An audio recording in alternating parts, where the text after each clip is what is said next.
नमस्कार इंदौर, मैं हर्षित तिवारी। अब है न्यूज के 17 फरवरी गुरुवार के बुलेटिन में आप सभी का स्वागत करता हूं। आइए देखते हैं आज दिन भर की खास खबरें।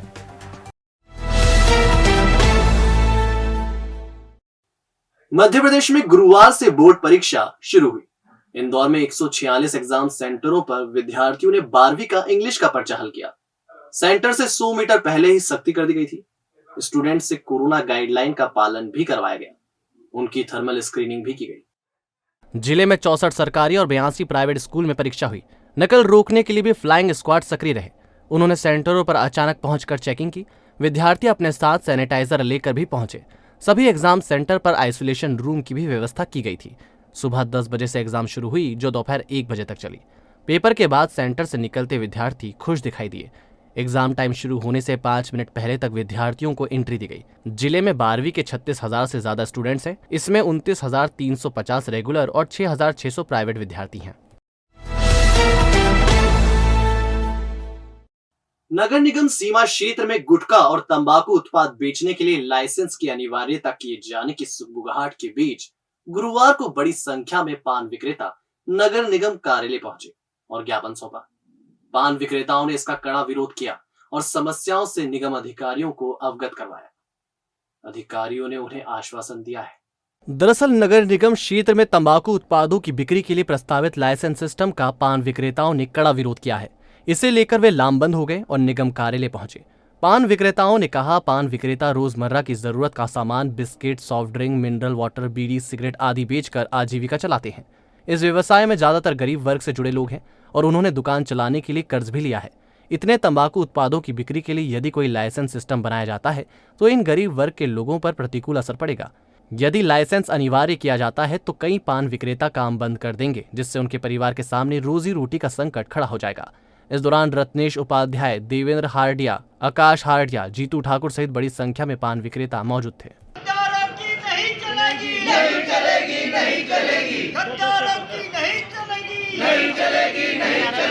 रोजगार कोई बड़ा नहीं किए होते, रोड पे क्यों बैठे होते? अगर 100 सामान बेच करके हम अपना जीविकोपार्जन नहीं कर पा रहे तो आप एक को अनिवार्य कर रहे हैं कि एक के लिए लाइसेंस लेना पड़ेगा, तो लाइसेंस के लिए हम कहाँ से भरेंगे? और फुटपाथ पे आप लाइसेंस देंगे कैसे हमें, ये तय करिए। इंदौर की बात करें तो कितने पान विक्रेता? इंदौर में आज कम से कम 35,000 तकरीबन हैं, जिनके पीछे लाखों की संख्या में परिवार भी उनका है। और आज करीब 500 से 700 इंदौर के व्यापारी आए भी थे। उन सभी को मैं धन्यवाद दूंगा कि सभी ने अपनी गुहार यहाँ लगाई और यहाँ पे अपर आयुक्त महोदय आए और ज्ञापन लिए। उन्होंने बोला है कि इसको शीघ्र हम यथावत करेंगे, ऐसा कोई निर्णय नहीं लेंगे जिससे इस प्रकार की बेरोजगारी उत्पन्न हो। महिला व बच्चों के विरुद्ध होने वाले अपराधों की रोकथाम के लिए पुलिस स्कूल और कॉलेज में जाकर छात्राओं की सबला सहायिका निर्भया नाम की टीम गठित की है। गुरुवार को वैष्णव कॉमर्स कॉलेज में छात्राओं का सबला सहायिका निर्भया ग्रुप तैयार किया गया। ग्रुप को कानून प्रक्रिया की जानकारी दी गई तथा बताया गया कि वह अपनी सुरक्षा भी करे तथा कॉलेज में आसपास ग्रुप में पेट्रोलिंग करें, असामाजिक तत्वों पर कड़ी नजर रखें, किसी भी प्रकार से पीड़ित बच्चों को रिपोर्ट करने के लिए प्रेरित करना तथा पुलिस और महाविद्यालय के मध्य समन्वय का कार्य करना शुरू करे, ताकि महाविद्यालय की प्रत्येक विद्यार्थी सुरक्षित व स्वच्छंद शिक्षा प्राप्त कर अपना भविष्य निर्मित कर सके।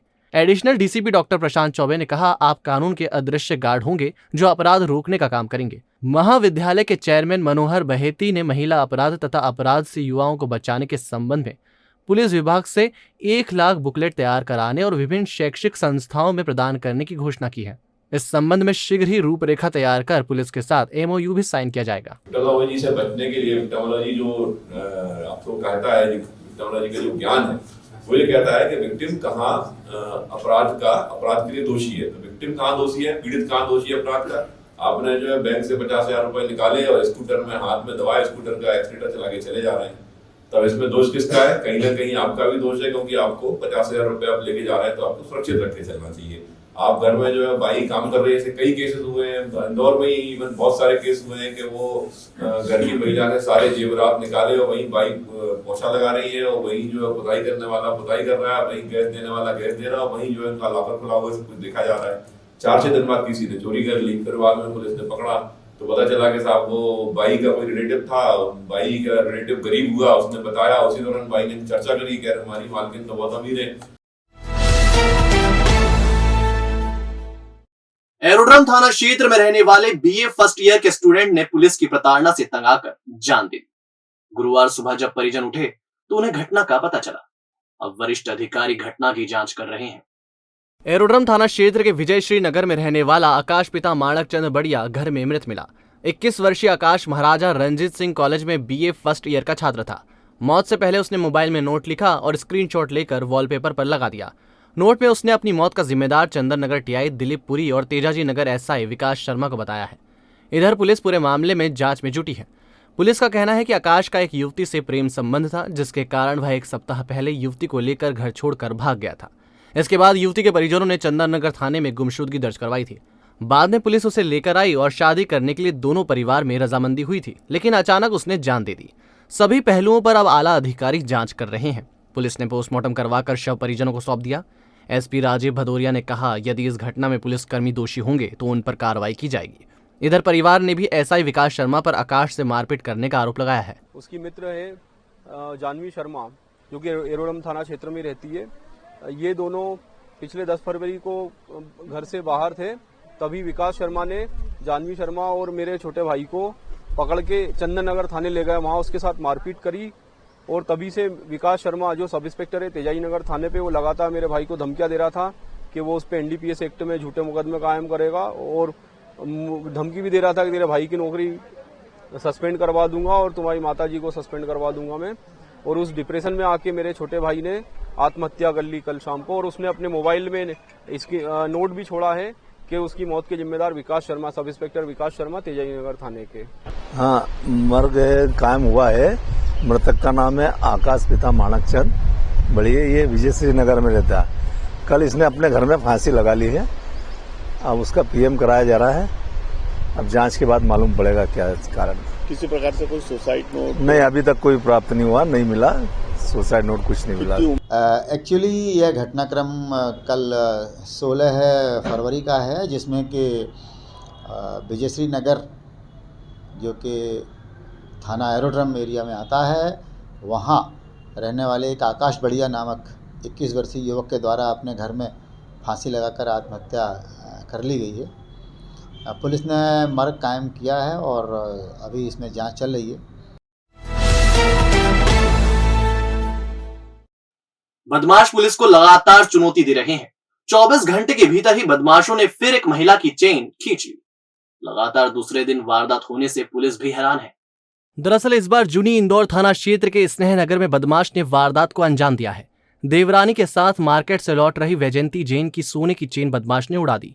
स्नेह नगर में बुधवार शाम करीब 6 बजे लाल टी शर्ट पहना युवक अचानक तेजी से आया और महिला को धक्का देकर नीचे गिरा दिया।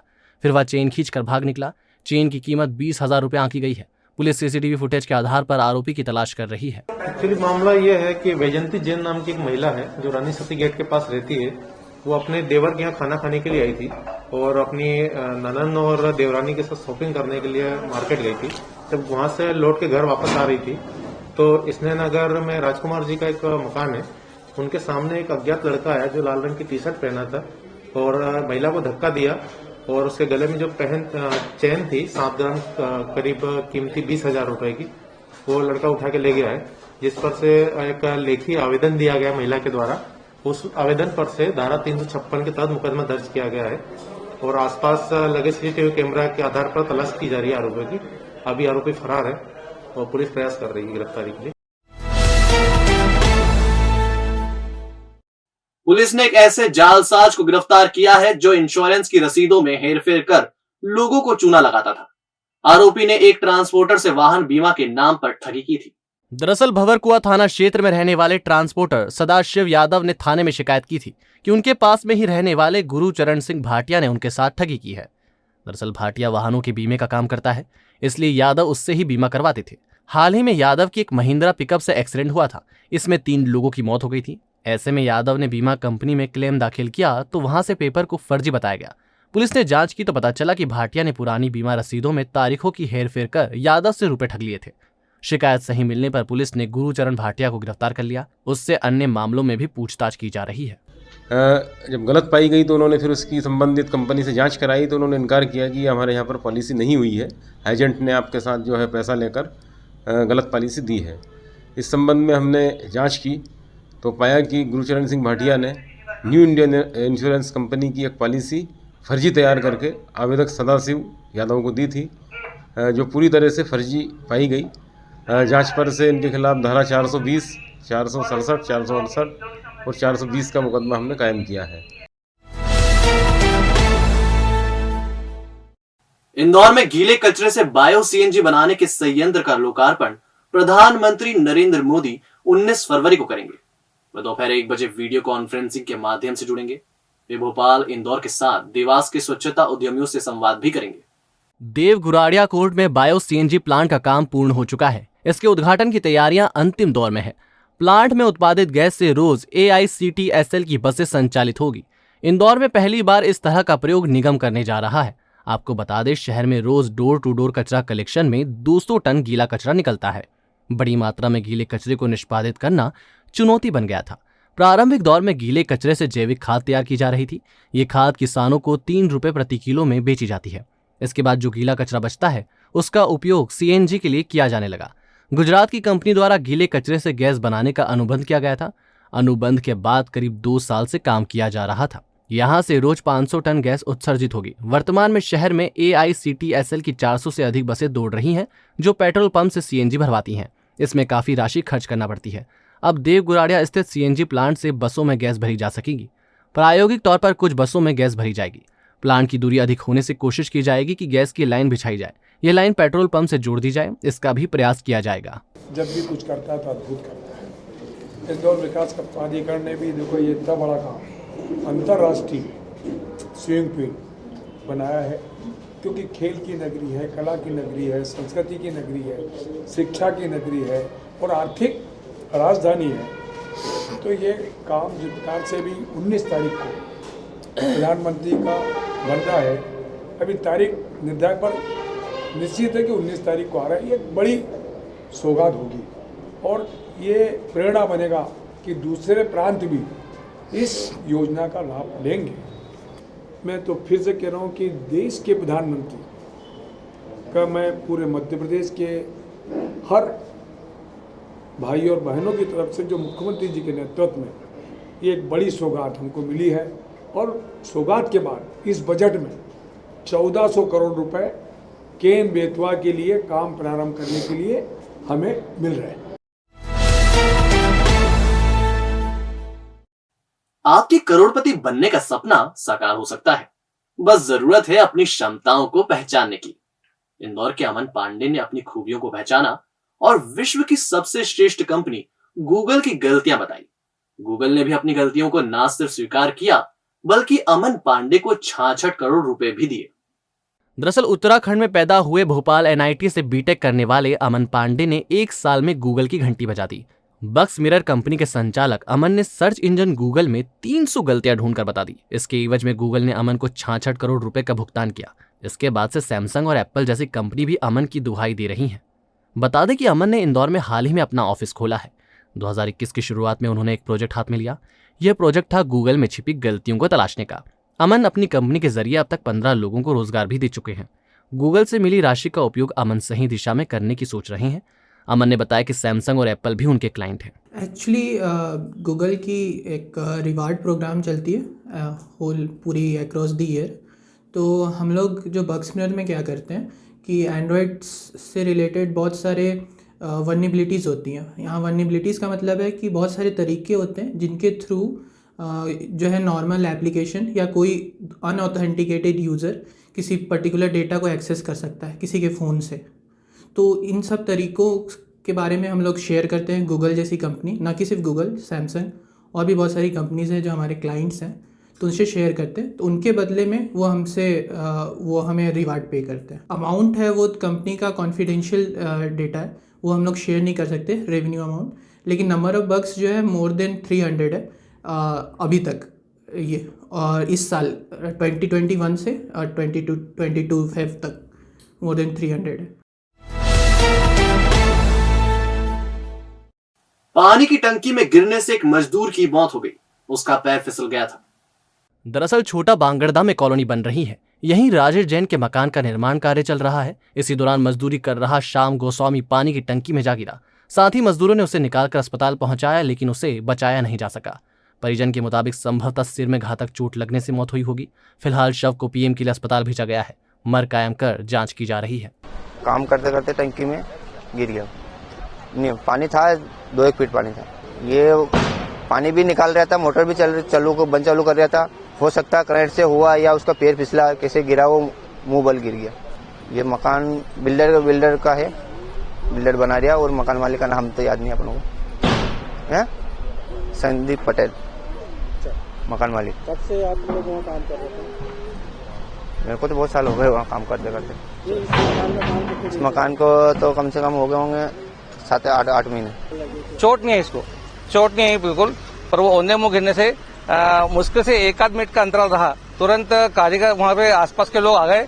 ये अच्छी बात है। और अब खबरें दे दनादन। तेजाजी नगर थाना क्षेत्र के एक किसान ने जान दे दी। मृतक का नाम लीलाधर है, जिसकी उम्र करीब 45 साल है। घर में 3 बेटे और 1 बेटी है। सभी की शादी हो चुकी है। मृतक के भाई विजय बलोनिया ने बताया, लीलाधर के खेत के पास जितेंद्र चौहान को जगह दी थी, लेकिन वह किराया नहीं दे रहा था, तो उन्होंने जगह वापस ले ली। जितेंद्र ने शराब पिलाकर उनसे किसी कागज पर साइन करवा लिए थे और पुलिस को भी आवेदन दिया था, जिसके डर से उन्होंने मौत को गले लगा लिया। जितेंद्र चौहान करके कोई बंदा है जिसने इनको परेशान कर रखा था। उसी के टेंशन में लेते जब थाने से फोन आया कि आपको थाने बुलाया है, तो वो टेंशन में आ गया बहुत। करीबन 1:30 बजे समथिंग 1 बजे फोन आया था। तो ये बड़े वाले बेटे को फोन आया, तो इन्होंने उनको बता दिया कि पापा ऐसा केस हुआ है और थाने पे तुम्हारे नाम की रिपोर्ट हो गई है और वो पुलिस वाले आपको बुला रहे हैं। तो उनको उसी चीज का टेंशन हुआ। तो घर के सामने एक संस्था है, विद्यालय बोलते हैं जिसको, ट्रस्ट है, उसी का खाली भवन पड़े हुए हैं। उसी भवन में जाके उन्होंने सुसाइड कर लिया। भगवा ऑटो रिक्शा यूनियन ने अपनी 5 सूत्रीय मांगों को लेकर पुलिस कमिश्नर कार्यालय पर डीसीपी अरविंद तिवारी को ज्ञापन सौंपा। यूनियन अध्यक्ष वीरेंद्र त्रिपाठी ने कहा, शहर में रैपिड बाइक, ओला, जुगनू, उबेर, मैक्सिमो कंपनियां ऑनलाइन यात्री वाहन संचालित कर रही है, जो नियम विरुद्ध है। वहीं ऑटो रिक्शा संचालित कर जीवन यापन करने वालों पर आर्थिक संकट बढ़ गया है। उन्होंने पुलिस पर ऑटो चालकों से अभद्रता करने के भी आरोप लगाए। अभी हमको आश्वासन इन्होंने दिया है कि हम तुरंत इस पर कार्रवाई करेंगे। अब इनकी कार्रवाई को हम लोग 10 दिन तक देखेंगे। अगर आज से 10 दिन तक इन्होंने हमारी कार्रवाई को सुना नहीं, समझा नहीं और हमारे साथ तकलीफ पे तकलीफ आई, तो हम लोग चरणबद्ध आंदोलन करेंगे, रीगल टाकीज चौराहे का घेराव करेंगे। ऑटो यूनियन वालों ने एक तो ई चालान इनके जो पूर्व में बने हुए हैं उसके संबंध में एक ज्ञापन दिया है। इसके अलावा जो ऑनलाइन कुछ सेवाएं चल रही है, जुगनू और इनके संबंध में इनकी कुछ समस्याएं थी, उसको इनने लिखित रूप में दिया है।